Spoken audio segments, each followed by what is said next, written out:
All right, we'll get it rolling on the Krug Show. One more sleep before the NFL draft begins. Welcome to the Krug Show, brought to you by Big and a Pickle, the best barbecue in all of Northern California. Check them out in Emeryville and Corte Madera. They're open 7 days a week from 11 a.m. till 8 p.m. or until they run out. Pig and a Pickle, the best barbecue you're going to find. Go get the brisket chili. Go say hi to Damon and Mary. Tell them that Krug sent you. We're also brought to you by Underdog Fantasy. Check the link in the description. Use the promo code Krug, and they'll match you up to your first $100. We're also brought to you by our good friends at Sharp Corners Sports Cards and Collectibles down in the Monterey Peninsula. Great little place. Check them out. Go say hi to Anthony Catania. Give him a call at 831-521-5264. And we're brought to you by Marin Auto Glass, marinautoglass.com on the web. Raj is in the house normally on Tuesday nights, but Greg Papa stopped by last night, so I asked Raj if we could possibly move to tonight, and he was kind enough to oblige. So here we are on a Wednesday night, the night before the NFL draft, and we're going to get into 4 or 5 different topics. Raj, good to see you, man. How are you? Good to see you too. I'm hyped up. It's the night before the draft. And yeah, I'm excited, but they're mad at you, Larry. They said we're late. We're so late. I Like a know. world record. It's Yeah, not my seriously. fault. I apologize for being late. Oh my gosh, I've been late. I was late. I was trying to invite Raj. I was getting stuck behind different walls here and there. I had to send the invite via Twitter. It's a long story. Yes. Nobody died, but it was very, very scary. No, but in reality, let's get to Frank Tom Ocean. He says, "Let's go." He says, "The legend, Raj and LK, you guys, what does it say? You guys rock. Go 49ers. I hope we go heavy O-line in the draft and get a solid returner. What is that? What's the last line there? Solid Salute. returner. Salute. Salute, gentlemen. Thank you, Frank Tom Ocean. Appreciate you. Really do. And thanks for the super. All right, Raj, Tony Pauline, who's a pretty good source, former NFL scout. And, it's like sometimes you only trust things from when they come from people you trust. Well, I trust Tony Pauline, and he says the 49ers are showing a lot of interest in Darius Robinson, not Chop Robinson from Penn State. This is Darius Robinson from Missouri, a defensive end / defensive tackle. He was the Practice Player of the Week award winner at Mobile during the Senior Bowl. He's a defensive end. When I watch film of him, I see Aldon Smith, except maybe less problems and slightly bigger body. This guy goes about 290, 295. But, man, Darius Robinson, let's talk about that. What would you think of Robinson at 31? He's got a motor on him. I was watching. Actually, I saw that this morning, and I was going to pull up. I mean, I've looked at him a little bit here and there, but I was, pulling up some more stuff this morning. I was like, oh, he's good. And I don't know if he lasts that long. If he's that's the thing. If he's at 31 and the 49ers are at their pick, and we talked about this before, I could see them going best available player. And if he's at 31, he's probably the best available player on the board. It's hard for the Niners to pass. I know a lot of people are going to sit here and say, oh my God, they need offensive line. And I get it. I agree.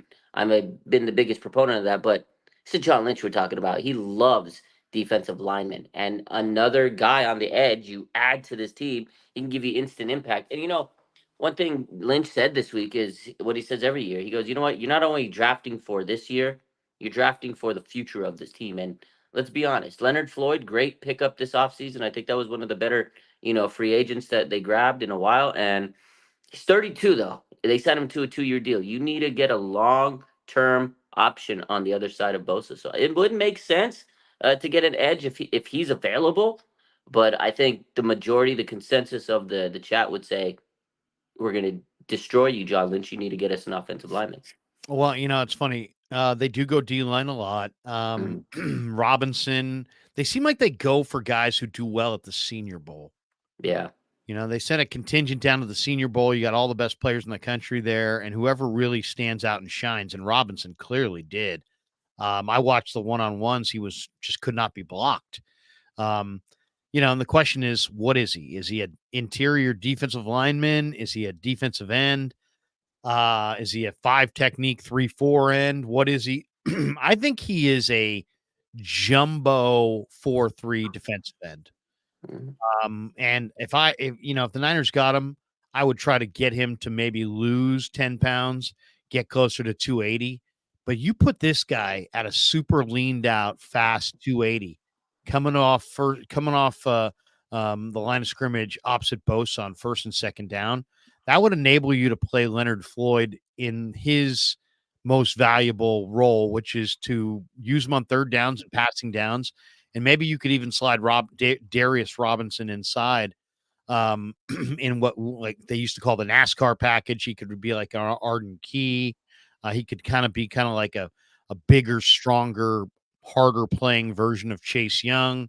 Um, I like the idea of Darius Robinson. I mean, to me, and I was talking about this earlier, when you can wed the traits of great college production, guys who make plays on Saturdays, and then combo that with great testing athlete, which is what he is.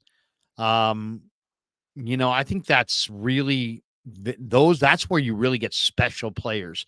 That's where you show up in Yeah. training, you're like, wow, look at this, Yeah. because he's a great player and he's an NFL top tier athlete. And I think that's what Robinson is. And to me, that's what makes his name such an exciting name, because, they only got 3 sacks against Mahomes in the Super Bowl. They didn't. Part of the reason they lost that game is they could not get enough pressure on Mahomes in key moments. And so, yeah, you got to keep thinking defensive line. They've lost some really good players. They Um, have. they've added, but this guy's a menace, and I think he would be. I like that idea. I like To me, your defense has teeth when it has rush, and this guy could really help your rush. Yeah, and to take it to another step is you also got to realize down the stretch of the season, their defensive line really staggered. They have all these guys that got paid a lot of money, right? Hargrave and Bosa and everybody, and like you said, 3 sacks in the Super Bowl. Gregory, Chase Young. Gregory, but they just weren't getting the production. They weren't getting to the quarterback, and not only that, they couldn't stop the run. So you get a guy like this. And one other thing that Lynch said is he really loves versatility, not just on the O line, but on the D line. Like he loves guys that could kind of line up on different areas on the line. So I could see him kind of doing that if he's the type of guy that could kind of be a tweener. The only problem I have with drafting those types of guys, where I don't think he's gonna fall into that role, but they did that with Solomon Thomas, and they couldn't really slide him anywhere. They just didn't have a fit for him. So I He's a hope he much does it. smaller body than this He's a guy. smaller guy, yeah. So that's what I'm saying. His frame is a lot leaner than Solomon, but if you, I just don't want him to like tinker too much with the guy and then throw him out of his position, and then he doesn't develop right. You know what I mean? But I don't think this guy has an issue of getting to that point. So, but I do see the 40. If he's available at 31, I wouldn't be surprised if they take him. I think they'd take a long look and say, man, this might be the guy. Again, Lynch said they have 16 gold helmets. Basically, that means there's like 16 guys they really, really want on this draft. He could be one of them. He definitely could be one of them. Yeah, no, to me, I love the traits that Robinson has. He's got a high motor. He's a big guy who can play the run. And I think he's got enough bend off the edge to put on hip heat on the quarterback. Everybody's, I like him closer to 280 than 295, but I mean, that's something that he can work on. I just see a guy that, you know, could be a real force opposite Nick Bosa. I mean, you gotta have multiple guys on a defensive line that command a double team. And Bosa, by the end of the year, was the only guy who was commanding double teams. Hargrave wasn't, Armstead wasn't, none of the other guys really were. A guy like Darius Robinson is so fast and so explosive and has such a great motor at 290 pounds with great athleticism. I think he's a guy that you're going to have to combo block from time to time. And I also think the stunt game could be very strong if you're playing, stunts and twists and starting a guy outside and stunting him inside. A guy like Robinson could be absolutely deadly in that package. And I just think that the Niners think D line and pass rush and speed up the quarterback all the time. And to me, the defensive end draft is a little thin, and that puts Mhm. kind of a premium on Robinson as well. And Once I saw him in the one-on-ones in Mobile, just dominating guy after guy after guy, and saw the way his motor, operated out there. He's athletic, he's strong, he's explosive, and he's got a great motor. And then when you factor in all those factors and big time size, he's a tough guy to block. And it would be nice, it'd be nice if they hit on somebody like this and wound up having not just a good player opposite Bosa, but a guy who's a force, a guy who was, a Bosa type talent in his own right. And I think Darius Robinson has the ability to really put heat on the quarterback. So that to me is an exciting rumor if it's true. Yeah. And again, they've been searching for that other guy on the other side of Bosa for years. So, I mean, they might do it again. I know Niner fans would be sick to their stomach if they see John Lynch pull up to the podium and say, we're drafting another D lineman. I know. I just already know how the comments are going to be. I already know the vibe out there. But, hey, if it's a player that's going to help this team win a damn Super Bowl, I think at the end of the day, everybody's going to be happy when the dust settles. But I already know if they take another D lineman tomorrow, it's gonna be There'll be nitty people gritty tomorrow. pointing out that they need O line. Well, it's funny. He was asked about the O line, and people were trying to pin him down the other night or the other day down in Santa Clara on the strength of the draft, and people were like, "Well, is it the O line?" And he's like, "It's really the line of scrimmage on both sides," as if to say, "There's a lot of good D linemen here." You know what I mean? And I heard that, and I was like, the question was, man, is this draft loaded with offensive linemen? And if you really think you're going to take a D lineman, that the answer would be, well, there's really good linemen across the board, and that's exactly what he said. So we'll see. But there, for those of you who are like sitting there going, who are they likely to take the eve of the NFL draft? You may want to put on some film of Darius Robinson from Missouri and watch him do his thing, because I think there's a high likelihood if they stay at 31, he definitely could be the guy. Yeah, and you made a good point there, Larry. Last thing I'll say about it, and this is probably the biggest point that you said that I really was like, oh yeah, that's a good point. The edge draft class this year is not that deep, so if they want to add some guys, they're gonna have to reach down pretty quickly in the first 2 rounds, most likely. Because I've been doing a lot of mock drafts and stuff, and every time I'm like, man, there's really not really good like these just like dogs at edge. There's some guys they could develop, but if you want a guy that's going to give you immediate like talent and immediate impact, it's really thin this year at that spot. Yeah. I mean, they like a guy who can set the edge and be 270, 275, bigger body defensive ends. There's guys in this draft, but, a lot of the better ones are 235, 240. Javon Solomon, 240.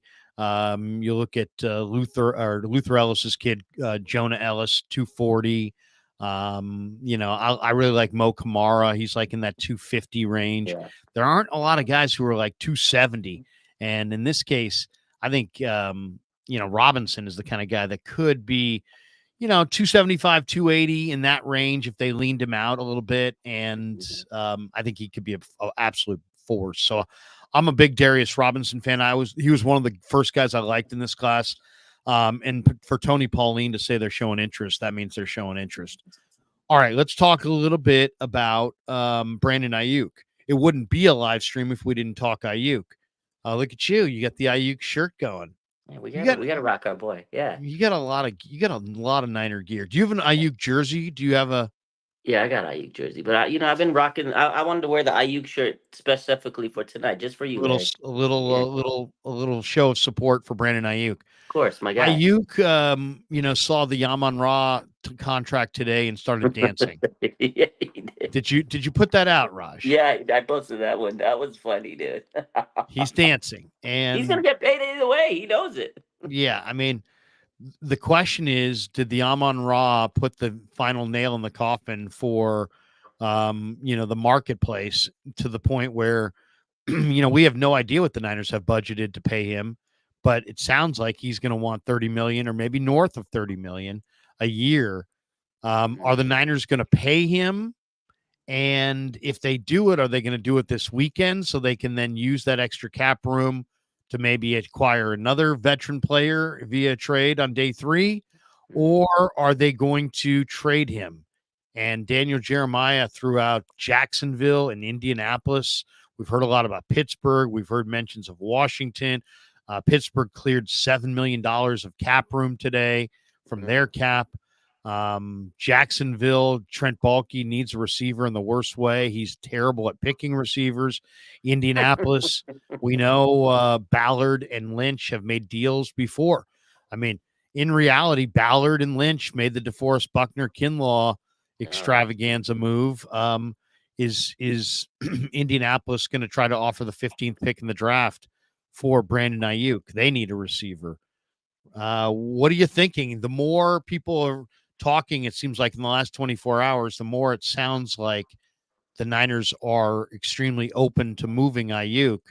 Lynch said that he anticipates he'll be there, be with the team, but he wouldn't guarantee it, which means that they probably have a price, and it's just a matter of is somebody going to meet their price. What do you think? What do you think's going on if you had to assess the Brandon Aiyuk 24 hours before the draft saga? I wasn't nervous until you just started talking about it, and I heard it all just bubbling up. I was like, "Oh shit!" I'm a little bit more nervous now, Larry, listening to you talk about it. Yeah, no, that's a good question. And you know what? John Lynch told us he doesn't expect them to be off the team on Friday. He said he's listening to calls. Obviously, people are going to call. It's due diligence season. This is the draft. People are going to come with it, and there always is a price for anybody. Anybody's got a price to pay. No matter who you are, there's a price. Now, the Niners probably have a steep price. And, I know Michael Silver yesterday wrote his article, and, he said that they're still open to a trade. Anything's possible, I think, Anything's was the theme. possible. Yeah, and he said that they're maybe looking at possibly a first-round pick for Brandon. There's, an NFL executive said that's too high. So, maybe putting some smoke on that. Some believe they'll take a second and a player, or a second and another pick, if it was a high second-round pick. Yeah. What do you think? I mean, he could have, if Lynch last year, I asked Lynch about Bosa. He's like, I said, is there any scenario you would trade Bosa? He's like, absolutely not. And then just shut the whole thing down. Yeah. If he could have done that. He could have done that the other day. He could have, hey, what's going on with Aiyuk? Aiyuk is going to be a 49er, and shut the whole thing down, but he didn't. Well, he tried. He did say, he's been saying the same thing for the last 3 press conferences. We're having good talks, is all we're having good talks. He wants to keep the man's money out of his mouth. And I like that. Professional. But doesn't he also, Raj, not want to make it seem like we're at an impasse? I mean, what's the advantage to say, hey, you know what? We're at an impasse. He's asking for money, and his market is going in an area that's so far beyond our means that we're going to consider any and all options. He doesn't want, he wants everybody to believe that's trading for him that the Niners can keep Aiyuk and pay Aiyuk. So that's the message he's sending. But it really sounds to me like he's playing his cards very close to the vest. And if there's somebody out there, a team saying to Mike Silver, hey, they may take a second, that sounds like they're very motivated to move Aiyuk. Well, and we all know he's great. So it's all about the cap. It's the cap, it's the money, and also maybe their talks are good, but we don't know how far along their talks are, because they've been really focused on the draft, and the Niners, they move in a very methodical way. They stretch it out. Although one thing he said that he doesn't want to stretch it out. He doesn't want to stretch it out. He says, I don't want to be like Debo and Bosa. He goes, I don't want it to get to that point. So I think they're really working very diligently on trying to get this done. I think this is different than other situations, but also too, Brand's like a very reserved guy. He's like kind of a quiet guy, and I think Lynch respects that. And he says, "Hey, look, I'm not going to throw his stuff out there. Like this is him. We respect it. His camp says respect us, and I'm going to do it." I think that's where Lynch is coming from. But I think they're really trying to get this done. But again, you'd be silly if you're any GM and you can't look at offers and you can't hear him. He's going to hear them out. He's going to hear like desperation offers. And hey, if he gets something that he's like, there's no way I would have thought we're going to get this type of deal, we have to do it. But again, the other teams that want him have to look at the money too and see if it makes sense for them. But the other part of that too, Larry, is this year's draft class. We talked about how D-line, edge rushers, is kind of thin. Wide receivers this year is probably one of the better draft classes in a while. So a lot of teams may not be pressed to go draft a guy like Brandon Aiyuk because of the fact of you can go get a really solid wide receiver and pay him a lot less money, develop him, and probably get maybe not the same production you get out of Aiyuk, but you'd get pretty good production out of a rookie wide receiver. So it's not to say that any wide receiver is just going to be as good as Aiyuk because he's a 4-year pro. He's been so good. He's blocking. He's got the intangibles. He's been very efficient. But you're going to get a guy that's going to be pretty good that's going to get paid a lot less. So I think that's where, Lynch and the rest of the league are kind of in this influx. And receivers are getting paid this year.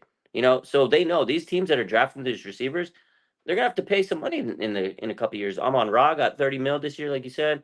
Devonta Smith got paid a couple weeks ago. He got a big deal.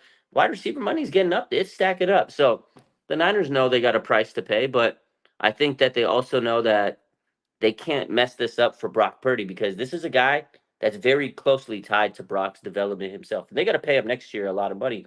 You want to make sure that his top receiver, his guy that he has a lot of chemistry with, is there because it's going to be harder to develop another receiver with Brock. So I think the incentive for the 49ers is there. I think they'll get it. I kind of have this weird feeling that they're going to breaking news tomorrow that they're extending him tomorrow on the draft day. Like we usually get draft day trades. I Yeah. think we're gonna have a draft day extension, Larry. I don't know. I thought today, I was like, you know what? Maybe It, that's why BA's dancing. yeah, I mean, I could see it happening this weekend just because that would give them an extra maybe $10 million of cap room to play with. If they could reduce his cap number from 14 to 4 or 5, something like that, and potentially try to trade for a Buda Baker or some kind of a good veteran on day 3. If those guys are on the market, there's a lot of rumor that there's several veterans on the market. The interesting thing to me on the Aiyuk thing is just that where the market has really gone, and it's just exploded. And I don't know that they can replace him. He's a number one receiver, and can they find a number one X receiver in this draft if they moved on from him? It's all about kind of how Shanahan sees it. Which brings me to the Daniel Jeremiah mock draft, which had them taking Xavier Worthy. Worthy was one of the names that was mentioned in the silver piece as, hey, if the Niners do make a move and pivot and go in a different direction, they could try to replace Aiyuk with one of these 4 or 5 receivers. And one of them was Xavier Worthy, who ran a 4.21 40. And John Lynch said, hey, this is the kind of time of year where we're trying to add significant things to our roster. In some cases, strength, in some cases, size, in some cases, speed. And he individually said speed. There's no question that Worthy adds speed. What do you think? I mean, Kyle Shanahan was a wide receiver at Texas. Xavier Worthy is a wide receiver from Texas. A lot of people like A.D. Mitchell, who ran in the 4.3s, but Worthy ran in the 4.2s, and he really would create a lot of space underneath for the 49ers. I mean, in a lot of ways, he's a bigger, better version of Danny Gray, even Yeah. faster. What do you think of the Niners adding just, I've asked Shanahan this question 3 or 4 times and through the years. How important is it to have the go pattern guy who can run off the coverage as a play caller? And he's like, it's huge. It creates space. It helps everybody. The defenders know when there's an impact speed guy out there. What do you think of replacing Aiyuk with a big time home run hitter and then maybe coming back in the 4th round or 5th round with Luke McCaffrey and adding a speed element in Worthy and adding a move the chains element in McCaffrey, and maybe using that extra pick on an offensive lineman or a defensive lineman, if you can get up to 15. I mean, if you can get to 15, you might be able to might be able to add any number of defensive players. What do you think? I mean, that's a good question, but in terms of the 49ers offense, like the more I look at it, because normally I'd say, I don't know if I want Worthy. He's a speed guy, this and that. But if you look at the Dolphins model, they kind of use the Niners, offensive scheme with Mike McDaniel, but then he adds that speed element. And we've seen that offense flies. You get Waddle and Tyreek. You get a guy like Worthy in that offense, and you take the top off the defense with the space and all the motion. I mean, it would probably be deadly. Now, he's not the same type of receiver as Aiyuk, where he can use his route tree and everything. But with the 49ers, the way that they have Debo and Kittle and CMC and all that and Jennings creating all these mismatches, he's going to get one-on-one opportunities. If Xavier Worthy's one-on-one with the receiver with his speed, he should be able to win most of his matchups, and he could be a very efficient receiver like Aiyuk was. So he's definitely a different type of receiver than the 49ers are typically known to have under Kyle Shanahan. I think it'd be fun to see what he could do. But yeah, right away off the book, you're going to be a little weaker in that area because I mean Aiyuk 4 years, he's put on the muscle, he's got the blocking ability. He's that veteran. He's got that presence in him. So Worthy would definitely be have a lot to prove now. The Luke McCaffrey thing, yeah, he'd be a nice chain mover, but they already have a good chain mover with Jennings, and he's clutch. Although we don't know if he's going to be there next year. After this year's season, he'll be a free agent. So yeah, definitely something to consider for the future, like Lynch said. And I think McCaffrey can bulk up and continue to develop. They also have Ronnie Bell, who I like, who could be a professional chain mover down the line. But Yeah, definitely there's with also her, Tyler Boyd out there. If you wanted to go yeah, sign Boyd as a free agent, yeah, you could go that route. I'm just thinking of options, but wide receivers have to complement one another.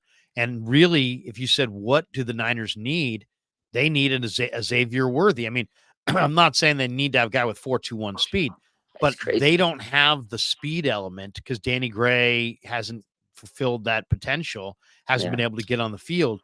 You say, what do they really need? Okay, so they've got right now Debo on the all the underneath stuff and all the gadget plays, and then you've got right now you've got Aiyuk across the middle, and you've got Jennings as your third down guy on the sideline or across the middle. And really, if you wanted to, and they've got Trent Taylor, who's a return guy, and they got Ronnie Bell, who's kind of a return guy. So if you said what's the complement to what their current receivers are, it would be that speed element, that home run threat. I don't know if Xavier Worthy can stay healthy, but that's intriguing. And then if you mixed in the idea of potentially moving Aiyuk, now you're talking about maybe adding Worthy and McCaffrey's brother Luke. Now you've added two receivers. The impact of Worthy down the field, and whatever a guy like CMC Luke McCaffrey's brother can potentially, or Luke McCaffrey, see what he could potentially add as a probably more of a chain mover, a good route runner, a guy with good hands.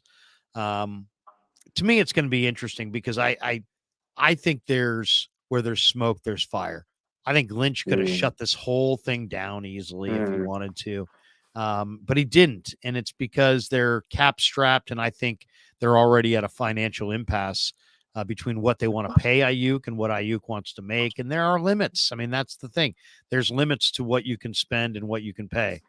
Yeah, that's true. I mean, the Amon Ra deal today when that came, I was like, oh my It's a god, huge that's deal, crazy, dude. and I was like, I'm on Ross better though than him, wouldn't you yeah, say? he's a wide receiver one. He's got the targets, and I think that's kind of where this is hard to gauge because Brandon Ayuk, and I've seen other people like GM people that have other sports handles and analysts and this and that, and you get like this weird conversation about Ayuk. Like he's not a wide receiver one. He's helped because of the fact they have Kittle and Debo and CMC, and he only gets the one on ones. He's not able to beat double teams and this, that, and the other. So it's tough because I don't know if a lot of teams value him as a wide receiver one because yeah, he got 1,300 yards. He had back-to-back 1,000-yard seasons as the fourth option. Now imagine now you extrapolate that, put him on another team, make him the number one, and give him a surplus of targets. He should naturally have a lot more yards than he normally does. But then the other thing is, well, if he's the number one target, he's not getting the one on ones like he does with the Niners. So it's a tough conversation to really, um, you know, to quantify how much Ayuk is worth. Because yeah, if you just look at it and see the importance he has to the 49ers, you could probably say he's worth the 30 million. But then if you take that away and put him on another team, will he be the same receiver? Would he put up the same stats as Amon Ra on the Lions? It's hard to gauge that, Larry, because there are a lot of factors that help him with the Niners. But again, too, for the 49ers, he's that important because he has that rapport and chemistry with Brock Purdy, and that's something you cannot replace. Like his chemistry with Brock is so vital for both of them. You take away Ayuk, yeah, you can get Xavier Worthy, but will he have the same timing and chemistry that Brock and Ayuk have? It's hard to say. And again, you have a young quarterback. You need to make sure that he has a wide receiver that he's like in sync with, and they can grow together and develop together. So It's a tough one. That's a tough price to put on Aiyuk. What do you think his price is? I think his price is like $30 million. I think he wants to be paid between 28 and $30 million. And I think the Niners would like to pay him about 22, 23. And I just Holy think, shit. I think they're just far apart. And That's bad. my guess is that they know and like Aiyuk. Aiyuk knows and likes them, but Aiyuk wants that big bag over what they want to pay. And I think they're going to draw a line in the sand and especially if they can find a team that's willing to give them a pick in the first round. And I think they will. I think they will. I think Jacksonville definitely would be willing to move their first round pick for Aiyuk. Maybe Indy too. Steelers, I'm not sure, but sounds like the Steelers are very interested.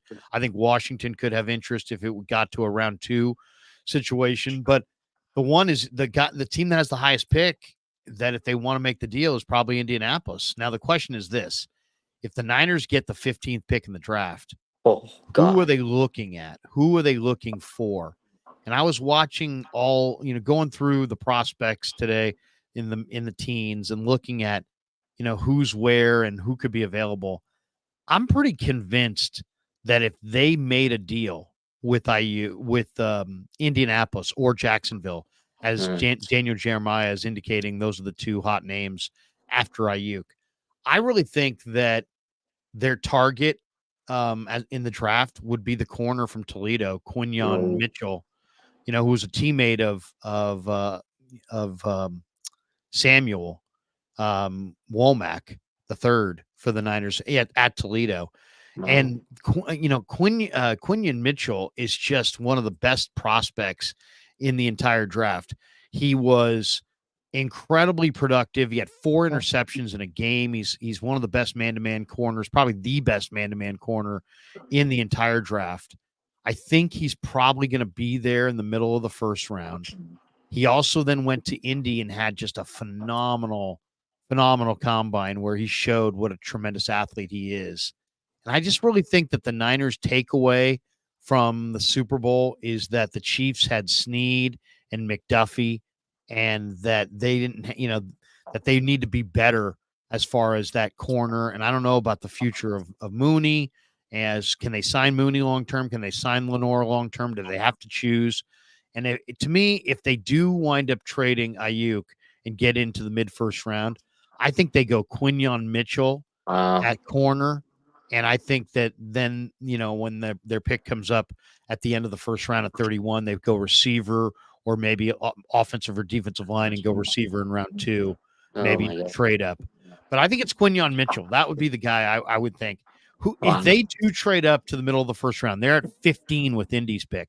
They're at 17 with Jacksonville's pick.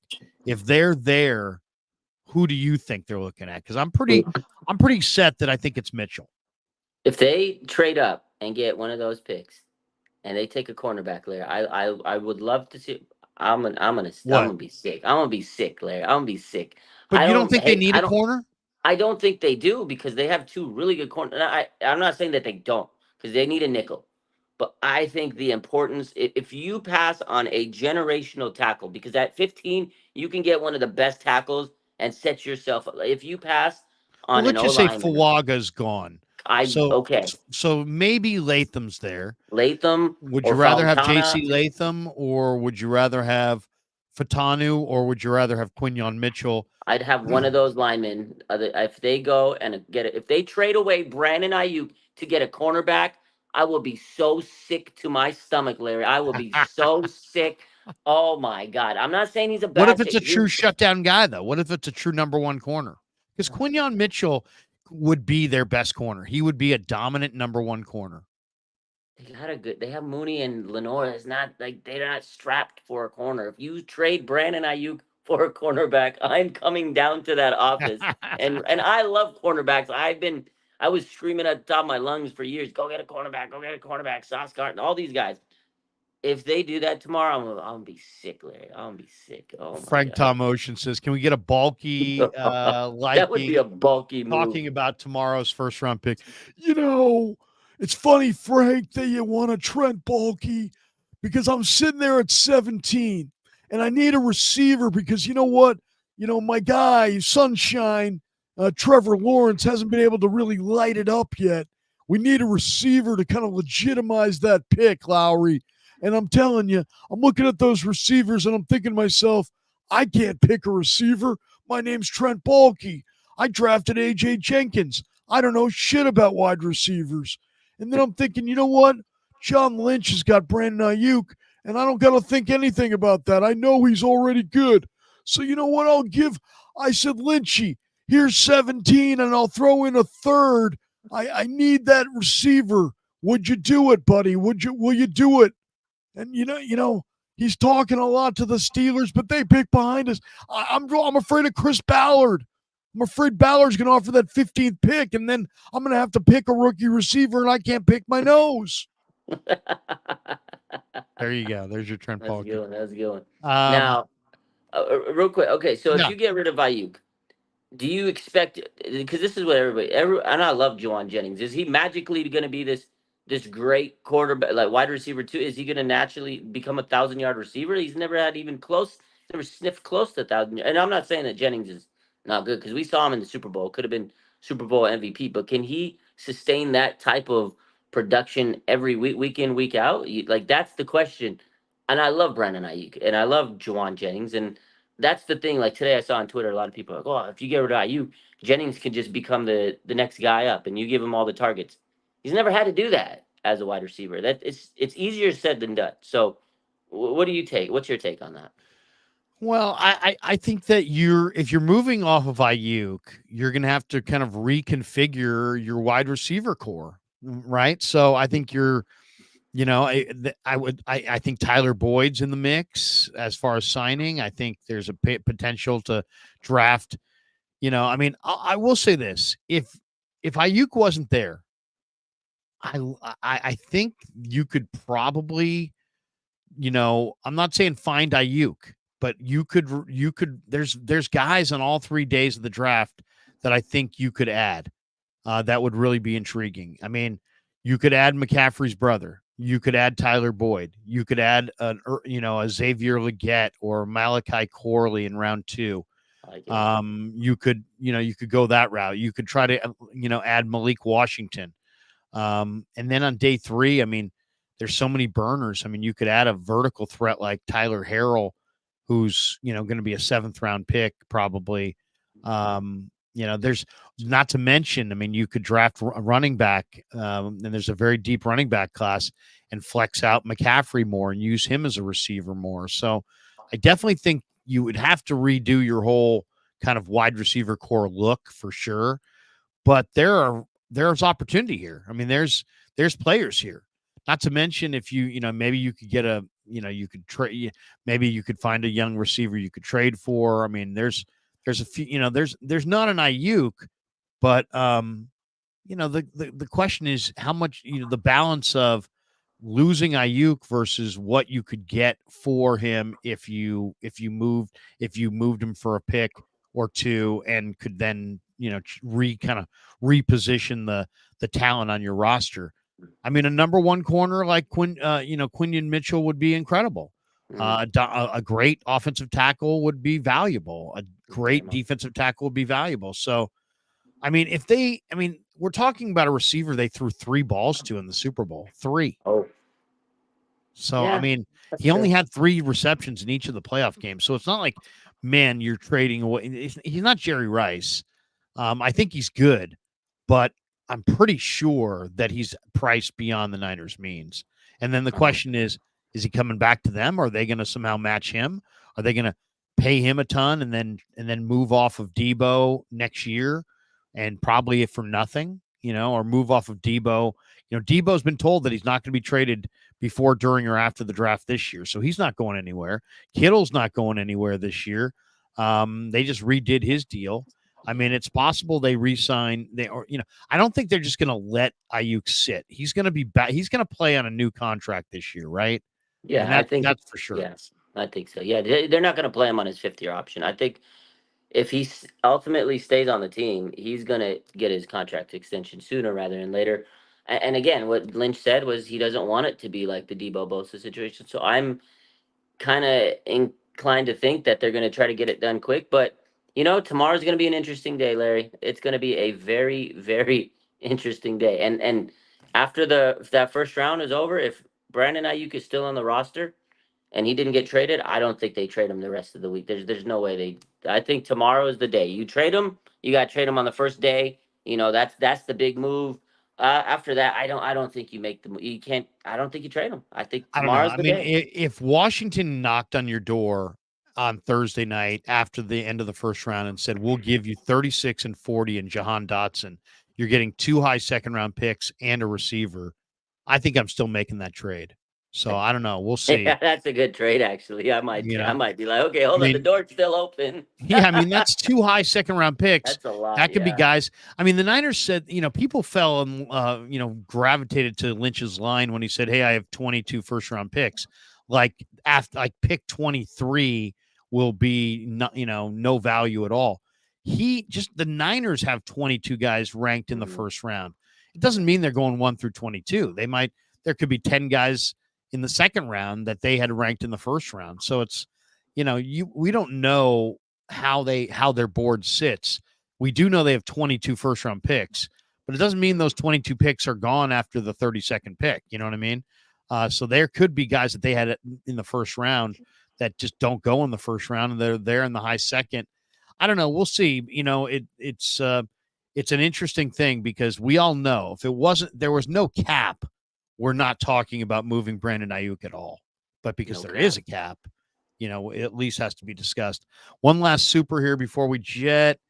It says if BA is traded draft Troy, then trade down from 31 and draft Jordan Morgan, who can play guard right away. Now you have your 2 tackles for the future in transition to a 2 tight end offense, and draft a wide receiver in round 3.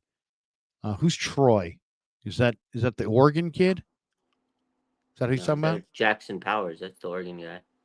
No, that's a center. Troy Fontana. Fontana from Washington. Fontana. Yeah, Washington. He's good. Here's the thing. I think Jordan Morgan is a terrible pick. Jordan Morgan is got short arms. I watched the film of him. He gets bull rushed all day by Pac-12 defensive ends. He projects more as a guard. Don't you think he's going to get bull rushed inside by the Chris Joneses of the world if Pac-12 DNs are bull rushing him? So I think Jordan Morgan is an underpowered guard, and I don't like that pick at all. Fatanu, I like a lot more. Yeah, I think he's ready to roll. I like that guy. He's good.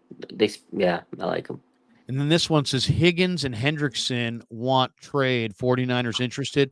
Yeah, the Bengals. Higgins wants out. Trey Hendrickson wants out. They already told Hendrickson they're not going to trade him. The Bengals make no trades. If you go look at the history of the franchise, they don't trade anybody. I mean, they traded Carlos Dunlap, but they don't get involved in a lot of trades. So I would say the chances of them trading are not good. Yeah, I agree. I don't see the Bengals trading. I definitely don't see the Niners trading for Hendrickson or Higgins. But the other name they say could get dealt this weekend is Justin Jefferson. Wouldn't that be something if Jefferson got moved? Raj, we'll leave it at this one. If you're a gambling man and you have to wager all that you got on one name being a Niner on draft day, at 31, we won't say just later in the draft, because I would probably go Sione Vaki, who I had on the other day. The Niners have been talking to him a lot. I could see him being a day 3 guy. I could see Frank Gore being a day 3 guy after Lynch talked about bloodlines and that kind of thing. But if you had to wager everything you got on who they're going to go with at 31 tomorrow night, who are you going to go with? Last week we talked and I said his name, Roger. Rosengarten. It's a boring pick, and I feel it's a reach, but I honestly have convinced myself that that's probably who they're going to pick. But if Troy Fontana is available, that's the pick. It's gonna be a tackle from Washington tomorrow. Is their pick? They spent a lot of time in Washington. They were at the pro day. Chris Forster was there with John Lynch. I really feel that they studied that old line. with a fine tooth comb. So my pick is going to be one of those two offensive linemen from the Washington Huskies. That's my pick. So you got to be going with Rosengarten because I don't think Fatanu's going to be there. Yeah, I don't think he's going to be there. So they're going to probably go with Roger Rosengarten, which people are going to be pissed off because it's kind of a reach. Yeah, when he got destroyed by Michigan in the national championship game, absolutely destroyed. I'm going to go with all roads lead back to to the defensive line. I do think I think Tony Pauline's onto something. I think Darius Robinson is the guy. I think it gives them a defensive end, more rush. And I think he's a guy that, the offensive line, it sounds like, unless they're going to get real blue chip guys, those guys are probably going to sit. Like if you got a Rosengarten, is he going to play over McKivitz right away? Probably not. But if you got, Darius Robinson, I think he absolutely would play in a rotation right away. Yeah. They're looking for help right now. I'm going to say Darius Robinson to the Niners at 31. It's a smart pick. I wouldn't be surprised if that's the pick, Larry. So we'll see. All right, man. What do you got cooking? What are you going to be doing on draft day? You just hovering around looking for stories breaking? How will you be having a draft party? Have you rented out an amusement park or a restaurant or amusement park? All of the Rajites out there. I mean, have you rented out the Golden Gate Bridge or some God, no. something the major? Golden Gate. I don't have that much money. No, I'm gonna keep it simple. Honestly, maybe a boat ride cruise across the bay with all your followers. No, yeah, that would be fun, right? Holy smokes. No, we're gonna keep it simple. We'll be live watching the draft. We'll talk about the pick. We'll definitely be looking for stories all day leading up to the draft. Just as business as normal. Every year we get hyped up. We talk about the draft, pre-draft. The draft comes. We talk about the picks. I'm going to be live when the draft pick comes up, and hopefully we'll all be excited together. And that's what we'll be doing tomorrow. But no renting out a boat or anything of that nature. Yeah, you're not running out a restaurant, a hall. There won't be the Raj draft party. No, I'll have my invite own only. Party. Velvet Roads, maybe celebs. DoorDash me some Wingstop and just enjoy the draft, man. That's it. If I gotta go wings, I gotta say I go Hooters over Wingstop. Is there a Bay Area Hooters anymore? Is there a Hooters anywhere in the Bay Area? Honestly, I haven't seen one, so maybe not. I have to look that up. I think the Bay Area said no to Hooters, which is really a crime because it's a hell of a restaurant. It's they got a good wing there. No doubt. All right. Thanks to Pig and a Pickle for being the title sponsor of the Krug Show. Thanks to Underdog Fantasy. Thanks to Marin Autoglass. Thanks to Sharp Corner Sports Cards and Collectibles. For Raj, I'm Larry. Tomorrow is draft day. It could not get here soon enough. No more mock drafts. No more speculation.